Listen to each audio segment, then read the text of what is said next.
वैसे जरूरी नहीं है, लेकिन वीडियो को लाइक या फिर डिसलाइक करने की कोशिश जरूर किया करें। तो जैसे इस मूवी का स्टार्ट होता है, हमें मूवी का मेन कैरेक्टर सियोंग दिखाया जाता है और उसकी बेटी का बर्थडे होता है। इसीलिए सियोंग की मदर उसे कुछ पैसे देती है ताकि वो अपने बेटे को डिनर पर ले जा सके। लेकिन अब सियोंग को और पैसों की जरूरत होती है, तो इसीलिए वो अपनी मदर का ATM कार्ड चुरा लेता है। इसके बाद वो अपनी मदर के सारे पैसे चुरा लेता है और पैसों को वो लगा देता है हॉर्स राइडिंग में, और इस गेम में वो 4 मिलियन वॉन जीत जाता है। अब सियोंग ने एक कंपनी से बहुत सारे पैसे उधार ले रखे थे, तो इसीलिए वही लोग उसके पीछे पड़ जाते हैं। इसके बाद वो सियोंग को पकड़ ही लेते हैं और वो उसे काफी मारते हैं। और जब सियोंग उनके पैसे लुटाने के लिए अपने पॉकेट्स चेक करता है, तो वो देखता है कि उसके पास तो पैसे हैं ही नहीं, यानी वो वाले पैसे जिसने हॉर्स राइडिंग में जीते थे। और तब उसे याद आता है कि जब वो इन लोगों से बचकर भाग रहा था, तो वो एक लड़की से टकरा गया था, तो जरूर उसी लड़की ने ही उसकी जेब काट ली। अब क्योंकि सियोंग के पास पैसे तो होते ही नहीं, तो इसीलिए वो लोग उसे 1 महीने का और टाइम देते हैं जिसमें कि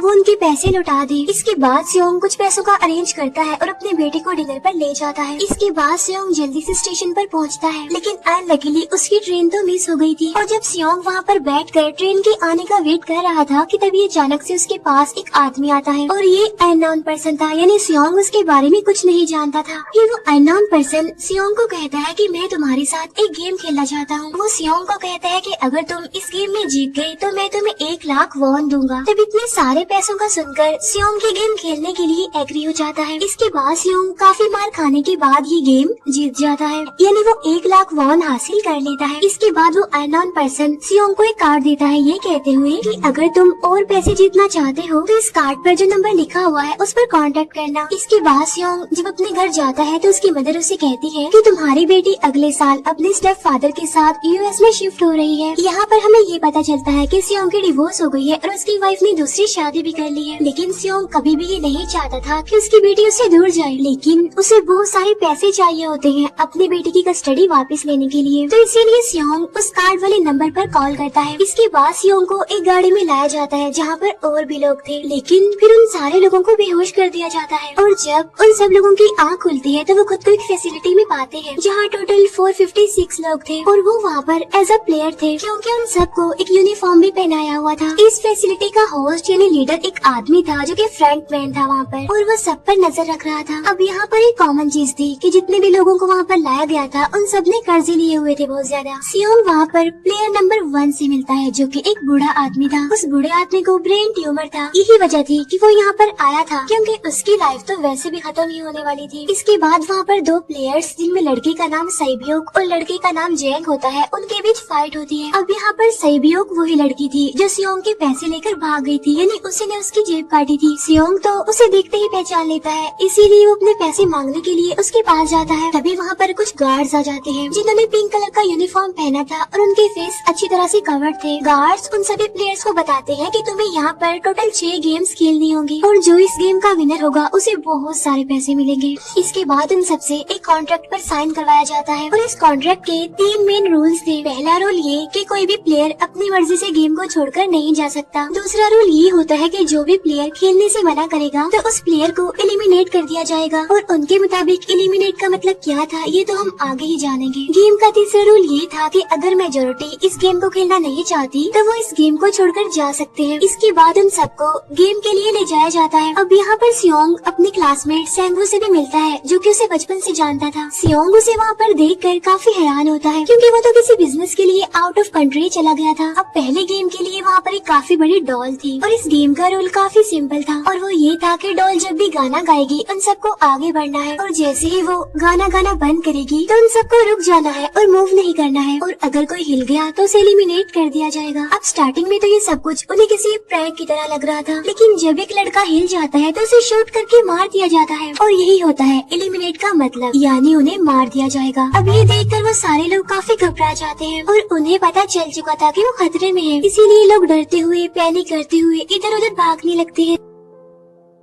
लेकिन अब क्योंकि गेम का रूल था, इसीलिए जो भी हिलता है उसे मार दिया जाता है और जितने भी सर्वाइवर होते हैं वो किसी न किसी तरह इस गेम को कंप्लीट कर ही लेते हैं। लेकिन जो लोग मर जाते हैं उनके डेड बॉडीज को वहाँ से ले जाया जाता है और अब 456 प्लेयर्स में से सिर्फ 255 ही रह गए थे। अब क्योंकि वो सारे प्लेयर्स इतना ज्यादा डर जाते हैं कि अब कोई भी गेम खेलना नहीं चाहता था। लेकिन जैसा कि रूल नंबर 3 था कि अगर मेजोरिटी चाहे तो वो ये गेम स्किप कर सकती है, तो इसीलिए उनका लीडर यानी फ्रंटमैन वोटिंग करवाता है। लेकिन इससे पहले उन्हें प्राइज मनी दिखाई जाती है, यानी जो विनर को मिलेगी। लेकिन इन केस अगर कोई गेम को छोड़कर चला जाएगा तो ये सारे पैसे मरे हुए प्लेयर्स की फैमिलीज को मिल जाएंगे और ये prize money total 45 billion won होती है। इसके बाद वोटिंग करवाई जाती है जिसमें मेजोरिटी इस गेम को खेलना नहीं चाहती थी, तो इसीलिए गेम को यहीं पर स्टॉप कर दिया जाता है। लेकिन अगर कभी फ्यूचर में वो लोग चाहें तो इस गेम को रीज्वाइन कर सकते हैं। इसके बाद सभी लोगों को उनके घरों पर छोड़ दिया जाता है। नेक्स्ट डे सियोंग पुलिस स्टेशन जाता है और वहाँ पर वो पुलिस को सारी बात बता देता है। लेकिन उन लोगों को सियोंग की बातों पर यकीन नहीं होता और उल्टा वो लोग उसे पागल समझने लग जाते हैं। इसके बाद सियोंग उन्हें वही वाला कार्ड दिखाता है, लेकिन हैरान कर देने वाली बात तो ये है कि उस पर जो नंबर था वो रॉन्ग था। इसके बाद सियोंग जब घर जाता है तो उसकी मदर वहाँ पर नहीं होती। उधर सियोंग का क्लासमेट सेंगू अपनी मदर को छुप कर देख रहा होता है और तभी वहाँ पर सियोंग भी आ जाता है। यहाँ पर सेंगू अपसेट होते हुए सियोंग को बताता है कि मेरे ऊपर 6 बिलियन का कर्ज है। वो बताता है कि मैंने क्लाइंट्स के पैसे लेकर स्टॉक मार्जिन में लगा दिए थे, लेकिन अनलकीली वो सारे पैसे डूब गए। और तभी सियोंग के पास हॉस्पिटल से कॉल आती है। सियोंग की मदर का पाँव काफी इंजर्ड था, लेकिन डायबिटीज का ट्रीटमेंट न होने की वजह से उनकी चोट और ज्यादा बढ़ गई। तब डॉक्टर सियोंग को बताते हैं कि तुम्हारी मदर का ट्रीटमेंट हो सकता है, लेकिन इसके लिए हमें इनका पाँव काटना होगा। लेकिन इस ऑपरेशन में बहुत सारे पैसे लगने वाले थे। लेकिन जाहिर सी बात है सियोंग के पास इतने पैसे तो होते नहीं। इवन उसने तो अपनी मदर के इंश्योरेंस के पैसे भी उड़ा दिए थे। तब इसीलिए सियोंग पैसे मांगने के लिए अपनी वाइफ के पास जाता है, लेकिन उसकी वाइफ उसे पैसे देने से इनकार कर देती है। फिर उसकी वाइफ अपने हस्बैंड को बताती है कि सियोंग आया था पैसे मांगने के लिए और तभी उसका हस्बैंड सियोंग को पैसे देने आता है। साथ साथ उसे ये भी कहता है कि मेरी फैमिली से दूर रहो। लेकिन सियोंग उसे मारने लगता है और तभी उसकी बेटी भी वहाँ पर आ जाती है। इसके बाद सियोंग का एक फ्रेंड अपने बॉस के पास पैसे मांगने जाता है, लेकिन उसका बॉस उसे पैसे देने से मना कर देता है, तो इसीलिए उन दोनों के बीच फाइट होने लगती है। इस फाइट के दौरान उसके बॉस का हाथ मशीन में आ जाता है, तो मौके का फायदा उठाकर सियोंग का फ्रेंड पैसे लेकर वहाँ से भाग जाता है। फिर इसके बाद सियोंग का फ्रेंड अपने घर आकर अपनी वाइफ को कहता है कि पहले फ्लाइट लो और जाओ यहाँ से। इसके बाद सईब्यूक एक एजेंट से मिलती है, क्योंकि उसने अपनी मदर को नॉर्थ एरिया से साउथ एरिया में लाना था। सईब्यूक वही लड़की जिसने सियोंग की जेब काटी थी, लेकिन यहाँ अपनी मदर को लाने के लिए सईब्यूक को बहुत सारे पैसों की जरूरत थी। अब सईब्यूक का एक छोटा भाई भी होता है जिससे उसने प्रॉमिस किया होता है कि मैं मदर को जरूर ले आऊंगी। इसके बाद हमें एक ऑफिसर दिखाया जाता है और इस ऑफिसर का भाई कुछ टाइम से मिसिंग था, इसीलिए वो ऑफिसर अपने भाई के घर जाता है, जहाँ उसे पता चलता है कि उसका भाई तो पिछले कुछ दिनों से अपने घर पर भी नहीं आया। और जब वो ऑफिसर घर को चेक कर रहा होता है तो उसे एक कार्ड मिलता है वहाँ पर, और इस ऑफिसर ने सेम ऐसा ही कार्ड पुलिस स्टेशन में सियोंग के पास भी देखा था, तो इसीलिए वो ऑफिसर सियोंग के पास जाकर उससे इस बारे में पूछता है, लेकिन सियोंग उसे कुछ नहीं बताता। इसके बाद सियोंग जब अपने घर जाता है तो उसे वो कार्ड दोबारा मिल जाता है वहाँ पर। अब सियोंग डिसाइड करता है कि वो दोबारा से उस गेम को ज्वाइन करेगा, इसीलिए सभी प्लेयर्स को एक शिप के पास ले जाया जाता है। इधर ही वो ऑफिसर भी गाड़ियों का पीछा करते हुए उस शिप तक आ जाता है। वो एक गार्ड को मारकर उसे पानी में फेंक देता है। इसके बाद उन सभी प्लेयर्स को एक आइलैंड पर मौजूद फैसिलिटी में लाया जाता है। अब यहाँ पर उन्हें जरा भी अंदाजा नहीं था कि अगला गेम कौन सा होगा और उसे कैसे खेला जाएगा। इसके बाद वो लोग अपनी अलग अलग टीम्स बना लेते हैं। रात को सईब्यूक और उसकी फीमेल फ्रेंड वॉशरूम जाते हैं। यहाँ पर सईब्यूक गार्ड्स की नजरों से बचते हुए उस फैसिलिटी को एक्सप्लोर करने लगती है। तभी वो देखती है कि गार्ड्स बड़े बड़े बर्तनों में कुछ बना रहे हैं,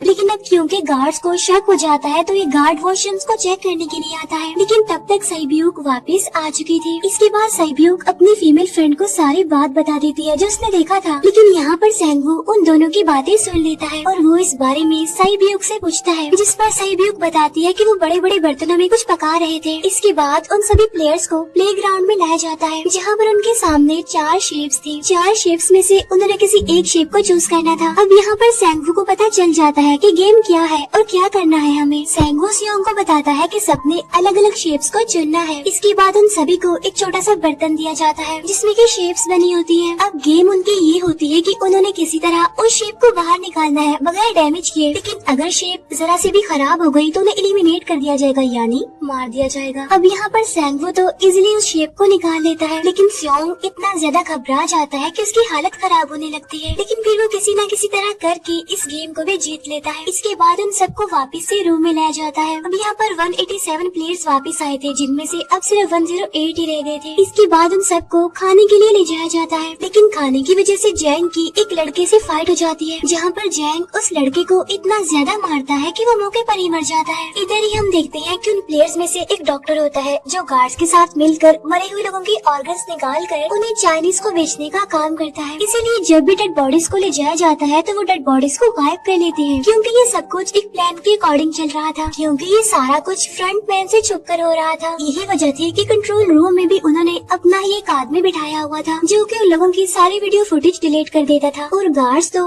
डॉक्टर को गेम के बारे में पहले ही बता देते थे ताकि वो सरवाइव कर सके। यहाँ पर एक गार्ड उसी प्लेयर डॉक्टर को बताता है कि आज हमने प्लेयर्स को जानबूझकर खाना कम दिया है ताकि वो आपस में लड़ने लगे, जिससे होगा ये कि सारे वीक प्लेयर्स गेम से आउट हो जाएंगे। साथ ही गार्ड डॉक्टर को अपनी अगली गेम के बारे में बता देता है। अब 30 मिनट के बाद वहाँ पर लाइट्स ऑफ होने वाली थी। अब यहाँ पर सैंगवू को पता था कि स्योंग की टीम जरूर कोई उल्टा काम करेगी, इसीलिए वो उस टीम को अपने पास बुलाकर उन्हें रिलैक्स रहने के लिए कहता है। उधर वो जो डॉक्टर प्लेयर होता है वो जैंग की टीम में शामिल हो जाता है। यहाँ पर डॉक्टर जैंग को बता देता है कि अगला गेम क्या होने वाला है। इसके बाद लाइट्स ऑफ हो जाती है और जैंग अपनी टीम के साथ मिलकर बाकी सभी को मारने लगता है। जैंग एक लड़के को मारकर सेबियो को मारने जाता है, लेकिन तभी स्योंग उसे बचा लेता है। इसके बाद गार्ड्स वहाँ पर आकर उन सभी को रोक लेते हैं और अब टोटल 80 लोग रह गए थे। इसके बाद उन सभी को तीसरे गेम के लिए ले जाया जाता है और यहाँ पर उन्हें 10-10 प्लेयर्स की एक टीम बनाने के लिए कहा जाता है, और वो लोग ऐसा ही करते हैं, अपनी अपनी टीम बना लेते हैं। अब क्योंकि जैंग को अगली गेम के बारे में पहले ही पता होता है, इसीलिए वो सेबियो की फीमेल फ्रेंड को अपनी टीम में नहीं रखता और वो अपनी टीम में सिर्फ मर्दों को ही रखता है। इसके बाद सैंगवू भी अपनी एक टीम बना लेता है। अब क्योंकि उन्हें एक प्लेयर की जरूरत थी, तो इसीलिए सेबियो की फीमेल फ्रेंड उनकी टीम में शामिल हो जाती है। और ये गेम असल में टग ऑफ वॉर का होता है, यानी उन्होंने अपने सामने वाली टीम को नीचे गिराना था। इसके बाद गेम स्टार्ट हो जाती है और जैंग की गेम बड़ी आसानी से इस गेम को जीत लेती है। इसके बाद बारी होती है सैंगवू की टीम की। तब प्लेयर नंबर 1 यानी वो बूढ़ा आदमी कहता है कि मैंने अपनी जिंदगी में बहुत सारी टग ऑफ वॉर्स खेल रखी है, इसीलिए उन सबको गाइड करता है कि इस गेम को कैसे जीतना है। तो इसीलिए वो लोग किसी न किसी तरह करके इस गेम को जीत जाते हैं। फिर दिखाया जाता है कि 30 मिनट के बाद दोबारा से लाइट्स ऑफ हो जाएंगी, जिस पर सैंगवू उन सबको कहता है कि रेडी रहना। तो इसीलिए वो डिसाइड करते हैं कि एक एक करके हम पहरा देंगे। अब जैंग की टीम में एक से बढ़कर एक चालाक प्लेयर था, तो इसीलिए जैंग को डर होता है कि कहीं उसकी टीम उसे ही साइड पर न लगा दे, यानी उसे ही अपने रास्ते से न हटा दे। दूसरी तरफ डॉक्टर और गार्ड्स मिलकर डेड बॉडी की ऑर्गन्स निकाल रहे होते हैं और इन ऑर्गन्स को डिलीवर करने जाना था गार्ड नंबर 28 एंड 29। तब वो सभी एक डेड बॉडी के बारे में बातें करने लगती हैं, जिसकी सिर्फ एक किडनी थी और वो उसे ज़ॉम्बी कह रहे थे। अब यहाँ पर जो गार्ड नंबर 29 था, यानी जिसने वो ऑर्गन्स डिलीवर करने जाने थे, वो कोई और नहीं बल्कि वो ऑफिसर था जो गार्ड के बेस में वहाँ पर आया था। और ये सब बातें सुनकर उसे शक होता है कि शायद ये लोग मेरे भाई की बात कर रहे हैं, क्योंकि उसकी भी एक ही किडनी थी। इसके बाद नंबर 28 और 29 यानी वो ऑफिसर ऑर्गन्स को डिलीवर करने के लिए चले जाते हैं। रास्ते में वो ऑफिसर नोटिस करता है कि टनल में तो बॉम्ब लगा हुआ है। तब नंबर 28 उसे बताता है कि जब हम यहाँ से बाहर निकलेंगे तो इस जगह को ब्लास्ट कर दिया जाएगा। अब यहाँ पर वो ऑफिसर नंबर 28 से और इन्फॉर्मेशन लेने की कोशिश करता है, इसीलिए नंबर 28 को उस पर डाउट होने लगता है। इसीलिए वो उस ऑफिसर को अपना फेस दिखाने के लिए कहता है। अब यहाँ पर वो ऑफिसर अपना फेस भी दिखा देता है, साथ साथ वो नंबर 28 पर गन पॉइंट भी कर देता है। साथ साथ वो ऑफिसर उससे एक किडनी वाले आदमी के बारे में पूछता है कि वो कौन है जिसे तुम ज़ॉम्बी कहते थे, जिस पर वो नंबर 28 उससे कहता है कि वो तो एक लड़की थी। अब यहाँ पर नंबर 28 उस ऑफिसर को कहता है कि तुम लीडर के रूम में जाकर सारी इन्फॉर्मेशन देख सकते हो, वहाँ पर सबका डाटा है। ये जानने के बाद वो ऑफिसर नंबर 28 को मार डालता है। उधर वो डॉक्टर गार्ड से अगली गेम के बारे में पूछता है, लेकिन इस बार गार्ड्स को भी अगली गेम के बारे में पता नहीं होता। तब इसीलिए डॉक्टर को गुस्सा आ जाता है और वो एक गार्ड को पकड़ लेता है और उनकी फाइट होने लगती है। इसी फाइट में डॉक्टर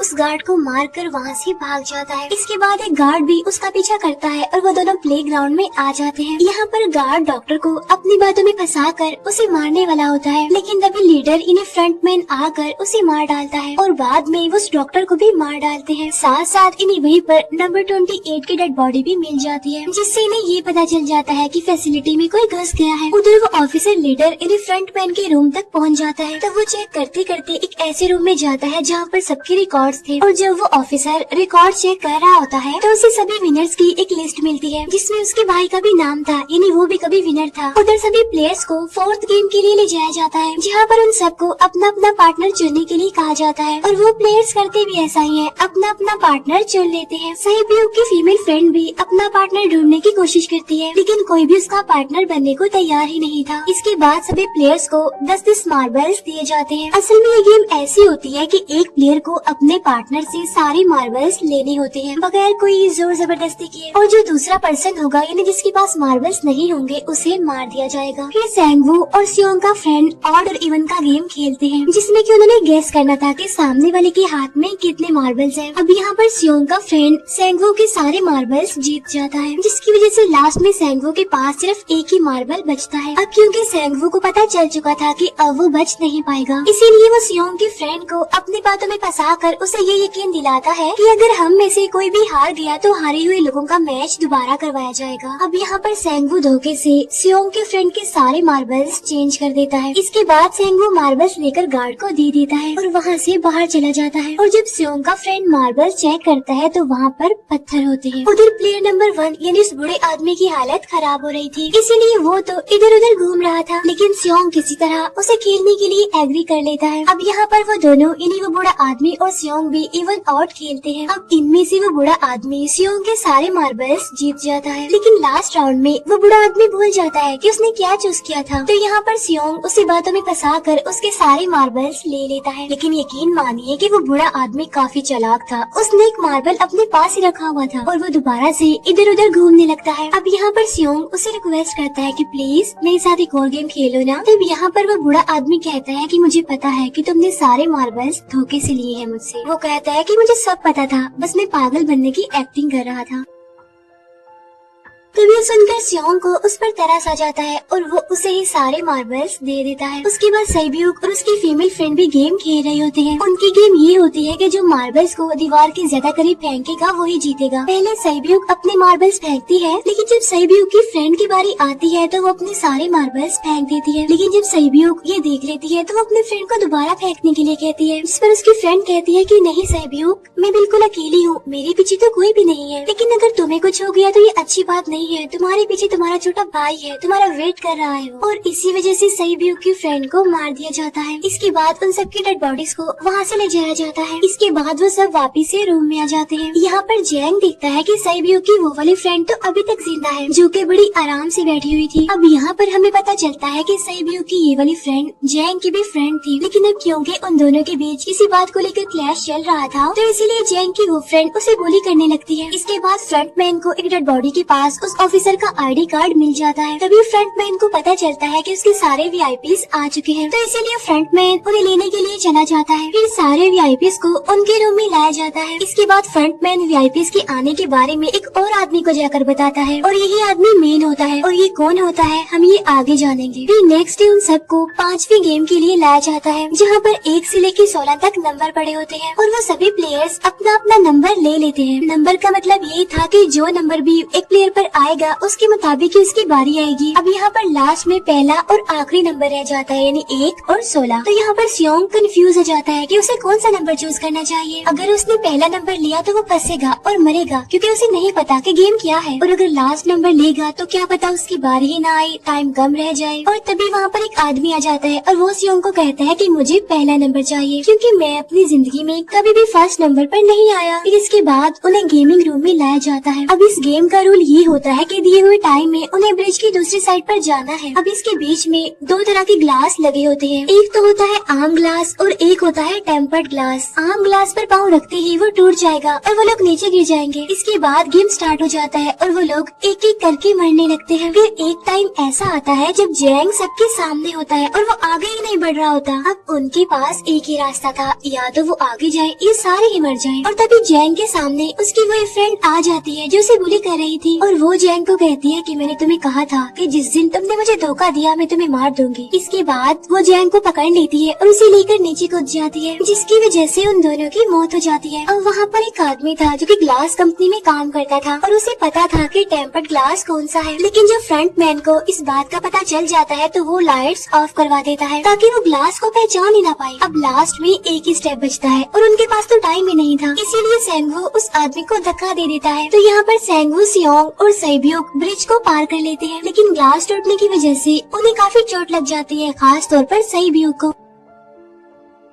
उधर उस ऑफिसर ने एक सर्वेंट को मारकर उसकी जगह खुद ले ली थी। अब एक वीआईपी को उस ऑफिसर पर शक होता है और वो उसे कहता है कि अपना मास्क रिमूव करो, लेकिन वो ऑफिसर कहता है कि ठीक है, लेकिन मैं अंदर जाकर अपना मास्क रिमूव करूंगा। इसके बाद वो ऑफिसर उस वीआईपी को लेकर अंदर चला जाता है। अंदर जाकर वो ऑफिसर उस वीआईपी को बेहोश कर देता है और इस बात का पता फ्रंट मैन को चल जाता है, इसीलिए फ्रंट मैन उसके पीछे जाता है और वो उस ऑफिसर को देख लेता है, इसीलिए वो ऑफिसर वहाँ से भागकर I-9 पर आ जाता है। फ्रंट मैन भी उसका पीछा करते हुए वहाँ पर आ जाता है। अब यहाँ पर वो ऑफिसर अपने सीनियर्स को कॉल करने की कोशिश करता है, लेकिन कॉल कट हो जाती है। फिर वो ऑफिसर उन्हें सारे सबूत भेजता है, लेकिन वहाँ पर नेटवर्क नहीं था। इसके बाद फ्रंट मैन ऑफिसर को पकड़ लेता है और उसे उनके साथ चलने के लिए कहता है, लेकिन वो ऑफिसर तो उस फ्रंट मैन पर गोली चला देता है। इसके बाद फ्रंट मैन अपना मास्क उतार देता है, तो वो ऑफिसर देखता है कि वहाँ पर कोई और नहीं बल्कि उसका अपना भाई है वो। इसके बाद ऑफिसर का भाई यानी फ्रंट मैन उसे शूट कर देता है और वो जाकर पानी में गिरता है। उधर ग्लास लगने की वजह से सैब्यूक काफी इंजर्ड हो गई थी और उसका बहुत सारा खून भी बह रहा होता है। इसके बाद इन सर्वाइवर्स को डिनर के लिए ले जाया जाता है और उनके पास एक एक नाइफ भी रख दिया जाता है, मतलब रात में उन तीनों में से कोई भी एक दूसरे को मार देगा। तभी सियोंग नोटिस करता है कि सैब्यूक की हालत काफी खराब है, इसीलिए वो सैब्यूक को कहता है कि फिक्र मत करो, हम दोनों साथ हैं और इस गेम में हम दोनों मिलकर सेंगवू को हरा देंगे। इसके बाद हम दोनों यहाँ से बाहर निकल जाएंगे और पैसों को आधा आधा डिवाइड कर लेंगे। सैब्यूक उसे बताती है कि मेरा एक छोटा भाई है जिसे मैं ऑर्फनेज में छोड़कर आई हूँ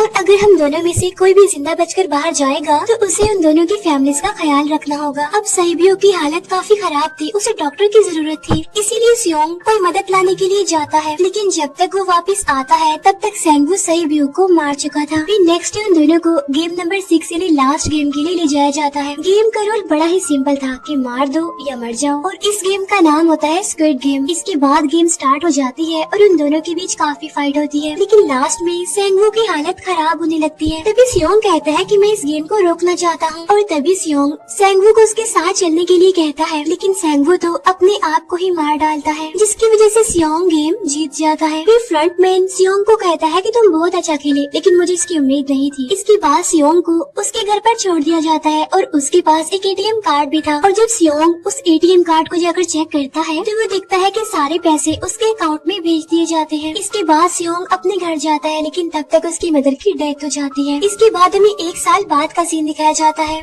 जहाँ पर हम देखते हैं कि सियोंग की हालत काफी खराब हो गई है, यानी वो काफी नशा करने लग गया है और उसने अब तक उन पैसों को हाथ तक नहीं लगाया। एक दिन एक फूल बेचने वाली औरत सियोंग के पास आती है और वो उसे सेम वैसा ही कार्ड देती है जिसमें एक एड्रेस लिखा हुआ था और फिर सियोंग उस एड्रेस पर जाता है, जहाँ पर उसे पता चलता है कि ये सारा किया धरा किसी और का नहीं बल्कि उस बूढ़े का है, प्लेयर नंबर 1 का, और वो अभी भी जिंदा है। यहाँ पर वो बूढ़ा आदमी सियोंग को बताता है कि मैं अपनी लाइफ से बोर हो चुका था और ये सारे गेम मैंने अपने क्लाइंट्स के साथ मिलकर बनाई ताकि मैं लोगों को मरता हुआ देखकर एंजॉय कर सकूं, लेकिन हाँ, हमने किसी को मजबूर नहीं किया था ऐसा करने के लिए और मैंने गेम में इसीलिए पार्टिसिपेट किया क्योंकि गेम देखने से ज्यादा उसे खेलने में मजा आता है। वो कहता है जो पैसे तुम्हारे पास है वो मेरे ही है और ये कहते ही उस बूढ़े आदमी की मौत हो जाती है। इसके बाद सियोंग सैब्यूक के छोटे भाई के पास जाता है और उसे लेकर वो जाता है सेंगवू की मदर के पास और वो सेंगवू की मदर को कहता है कि इस बच्चे का ख्याल रखना, साथ साथ वो उसे एक बैग भी देता है जिसमें बहुत सारे पैसे होते हैं। इसके बाद सियोंग स्टेशन पर जाता है जहाँ पर उसे वही अननोन पर्सन मिलता है जो कि उसे मूवी के स्टार्ट में भी मिला था। यहाँ पर सियोंग उसका पीछा भी करता है, लेकिन तब तक वो भाग चुका था। फिर सियोंग उस कार्ड वाले नंबर पर कॉल करता है और वो पूछता है कि तुम लोग कौन हो और लोगों के साथ ऐसा क्यों कर रहे हो, क्यों खेल रहे हो लोगों की जिंदगी से। लेकिन आगे से उसे रिस्पॉन्स आता है कि सियोंग अगर तुमने जिंदा बचना है तो प्लेन में चढ़ जाओ और इसी के साथ ये मूवी यहीं पर एंड हो जाती है। Thank you for watching.